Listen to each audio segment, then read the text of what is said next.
Hello. My name is Mikhail Marin. I am a PIF at the State Department. I work on MapGive. It's the department's public diplomacy campaign supporting OpenStreetMap for humanitarian response. You can learn all about what we do in longer than 3 minutes at mapgive.state.gov. But there's basically 4 services we provide. We fill imagery gaps in satellite imagery. We have connections with the OpenStreetMap community and the humanitarian response community. We help organize events like tonight's Mapathon at the Red Cross, and we do technical support and metrics and such. We were very involved in the Ebola response. 15,000 square kilometers of imagery was released. Almost 15 million features were edited by OpenStreetMap contributors.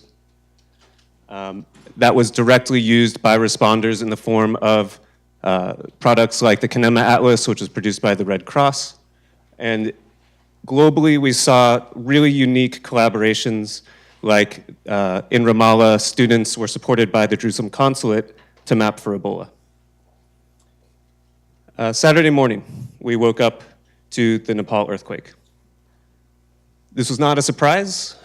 In some ways, Kathmandu and the Kathmandu Valley is one of the most at-risk places in the world for earthquakes. It's also one of the least prepared places. The infrastructure is not ready for this kind of event. Emergency management is lacking.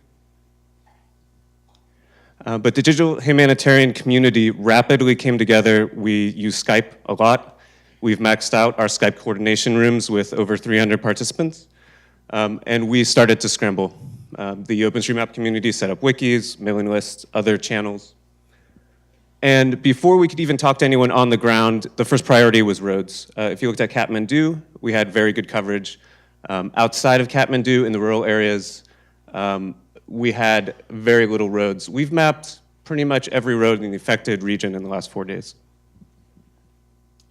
And one way that Nepal was actually uniquely prepared for this event is due to a project called Open Cities, which was started by the World Bank, GFDRR, but represents a partnership of USAID, the State Department, American Red Cross, and HOT. And that partnership continues today all over the world. So there's a lot of data, but more than that, there was local capacity in the form of a civil society organization called Kathmandu Living Labs. As soon as they discovered they were all okay, they set up a situation room in their offices. Sometimes that situation room had to move outside during the aftershocks. And they started feeding us requirements. A lot of imagery has been made available for this response, mostly pre-event imagery. It's monsoon season, so it's hard to get a shot through the clouds. But we've had to evaluate and decide what we're going to process first. Once we've processed imagery that is integrated into the OSM Tasking Manager, which divides up tasks into grid squares, like you see there, which an individual mapper can take on. We've produced tracing guides to help guide the work to newcomers. 2/3 of the mappers over the last 4 days have been new to OpenStreetMap. And we've been doing things like IDP Camp Tracing by comparing pre-event imagery and post-event imagery. You can clearly see spontaneous camps in Kathmandu. IDP is internally displaced person. And that data is instantly extracted from OpenStreetMap, made available to responders. The red areas are all of the IDP camps currently in Kathmandu. In the first 48 hours, we had over 2,000 mappers. That's pretty unprecedented. I think we're about double that at 4 days. 13,000 miles of road in the first 48 hours, 110,000 buildings. You can see it before, after. The left is before, right is after. We've been working hard on validation, lots of new mappers. We need to make sure the data quality is really high, so we have tools for validating. And we've been making offline and print products so that if you have a phone, if you have a GPS, you can get the maps on your phone, you can print them out. And Kathmandu Living Labs has been fielding requests from responders from the Nepalese army, from the Red Cross, from others who are directly going into the field to try to serve people in need.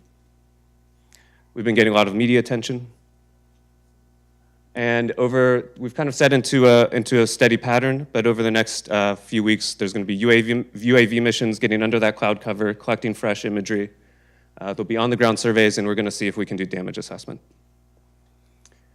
If you would like to do this tonight after this event, please come by the American Red Cross, which is just at 20th and E, just down the street. We're going to have a mapathon. If you've never done this before, this is a perfect opportunity to learn how. Please come. We also are holding the Hot Summit. MapGive is part of this. This is a hot community, by chance, is meeting over the next 3 days here in DC, also at the American Red Cross. Thanks. Get in touch if you want to learn more.